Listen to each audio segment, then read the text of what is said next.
With 27 number one singles, 15 billion streams, more than 20 million albums sold, Grammy nominated and multi-platinum entertainer, Jason Aldean is the current reigning ACM Artist of the Decade and an ACM Entertainer of the Year nominee. Jason Aldean, welcome back to the most impactful countdown in country music. What's up?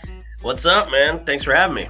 Dude, good to see you again, and congratulations on the Entertainer of the Year nomination. How about that? Yeah, it's exciting, man. I mean, anytime, we get a nomination for something like that, especially that award is, that's a big deal for us. And I've been fortunate enough to win that very award 3 times in the past. And, as an artist, though, it's like we all kind of have a shelf life, and like this younger generation of guys comes up and at some point you kind of pass the torch to them. And so we never really know when that is. So it's, to still be getting nominated and alongside with some of those guys is really cool for me and something that actually means a lot. Recently, I heard the single that's about to be released to radio, Try That in a Small Town. Yeah. And I just want to say to my audience, I cannot wait for you to hear this. Being I'm from a little small town, Bowie, Texas, right? And when I heard you sing this song, man, did those words resonate. To me, this is a song that I think for all of us, we kind of turn on the news every day. We look and see what's going on. It's kind of wild, right? So I don't think any of us think that what's happening right now on a daily basis is normal. And, I feel like at this point in my career, I want to try and put out songs that actually say something, instead of just putting out just another, hey, here's a cool song. I think at this point I want to put out stuff that actually says something that means something. And, I got 4 kids of my own, 1 in college, 1 in high school, and 2 that are about to start school. And it's kind of a scary time to be a parent, be any of those things, knowing that, you just never know. You send your kids to school and maybe they come home, maybe they don't, and it's pretty wild. So this is a song called Try That in a Small Town. And I think for me, this song's about small town America. It's about wishing we had more small town values across the country. Maybe it would fix some of the problems that we have right now. And, so I think everybody's going to kind of have their own opinion about what this song is. To me, it's about that. And, hopefully you guys dig it, at least check it out, give it a chance. And I think this is a big song. I think it speaks to what our core audience in country music is all about. It's going to be the lead single for the new album. And really excited about this, so hope you dig it. We'll see. Man, this song, yeah, it is. It's going to be a game changer. Let's talk about duets for a second. You've always been a big fan of classic duets, like Dolly and Kenny, Islands in the Stream, and you wanted a big song like that, and so you did it. If I Didn't Love You with Carrie Underwood, Drowns the Whiskey with Miranda, Don't You Want to Stay with Kelly Clarkson, the magical duets that will live on forever.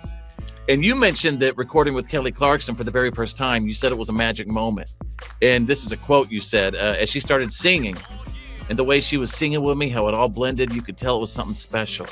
Yeah. It's the cool thing, because you never know what 2 artists are going to have, that chemistry. Do you go back and create more magic with Carrie, Miranda, or Kelly?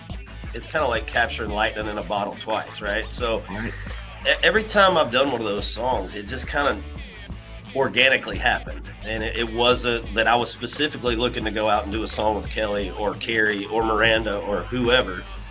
It was just like, man, the song came along and that's who I heard on the song. And so, wow. I've been really fortunate to have some great duet partners as far as that goes, some of the best singers of our generation. And so it's been cool, and I loved every second of it. I loved the songs. I loved that, all those songs were as big as they were. And I would love to work with all them again if the right thing came along, if I thought that it would make sense. But like, that song was so big that maybe it's cooler if it's just the one thing, it was just the one-time thing that we did, and that's what makes it cool. So I kind of get caught up in some of that stuff sometimes too. And so I don't know. I mean, I'm definitely open to it. And I think if something else like that comes along, it would have to be as good or better than what we've already done for me to consider it. And there's another side to you. Yeah, I love it when you and your wife do sketches and bits on social media. I mean, from sketches of you playing Ron Burgundy to you and your wife dressing up as Kenny and Dolly for Halloween and singing Islands in the Stream. Halloween's our jam. That's our thing, man. And that's a prime example of my wife can talk me into pretty much anything. We've been Tiger King. I've been Ron Burgundy. Yeah. And she's already talking about it now. She's like, what are we going to do for Halloween? I'm like, I don't know. We need something really weird. We need somebody to do something really stupid so we can make fun of it for Halloween. I don't know. I want to say congratulations to you. I love what you do on your website, the Aldean Army Fan of the Month. Your recent girl, Shelby from Missouri, she's been to 9 Jason Aldean concerts, traveled 500 miles to your show. She answered the question, what's one thing that sets you apart from other Jason Aldean fans? And she said, I turned 21 and I had my first legal drink at his bar in Nashville. And then I got to touch his boot for the first time in the pit. But I love how the Aldean Army, man, how you just show so much love to him and giving him these huge life experiences. You know what I mean? Like, I didn't know what I was going to be doing and how long this was going to last or whatever. And to sit here almost 20 years after my first album came out and look back and see the career I've had, man, it's been amazing. And obviously that doesn't happen without the support of that fan base. And so it is extremely important to me. And I see myself every day, so I don't get the big deal. But then you go out and you play a show and, people are so stoked to be there and see you live. And some of them, first time they've ever seen you. So I feed off of that, it's kind of like gasoline for me. I love it. I mean, I wouldn't be here obviously without them. And so I think it's just a way to just show our appreciation to them. Thank you for the time. You've given us gold as always. Congratulations again. I can't wait to see you in a few days, man. Thank you. All right. I appreciate it, Fitz. Thanks, man. Appreciate you too.